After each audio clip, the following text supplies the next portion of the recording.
Avtomobillarga qishki mavsumdan chiqqandan keyin nimalarga e'tibor berish kerak? Hozir bilan shuni ko'rsatamiz. Birinchi o'rinda hadoviy rezinkalarga e'tibor berish kerak. Chunki rezinka suvida qotib o'zining xususiyatini yo'qotib qo'yadi. Bilasizlar, hadoviy asosiy yumshoq turadigan narsalari hadoviy rezinkalari hisoblanadi. Ikkinchi o'rinda amortizator. Amortizator ko'rayotganinglardek moy oqizmagan, shunday holatda turibdi, lekin ishlatganda gazlar chiqib ketib, bu ham o'zining xususiyatini yo'qotib qo'ygan. Agar amortizator yaxshi bo'lsa, tepasidagi chashkasini qo'yib olsa, xudo xolisa muammosi hal bo'ladi. Uchinchi o'rinda bo'lsa, sharovoylari. Bu mashinada ko'rayotganinglardek sharovoy qismi ham ketib qolgan. Chunki yomg'ir qorda chuqur to'lganda chuqurga ayamasdan mashina tashaladi. Shu paytlarda sharovoy ham ketib qolishi mumkin.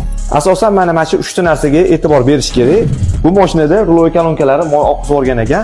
Ruloy kolonkalarni ham xudo xolisa remont qilib, tayyor holatda qo'yib beramiz. Xohlaganlar uchun zamin qilib ham qo'yib beramiz. Kimda shunaqa muammolar kuzatilayotgan bo'lsa, bemalol bizga aloqaga chiqsanglar bo'ladi. Pastda murojaat uchun nomerlarni qoldirib qo'yamiz.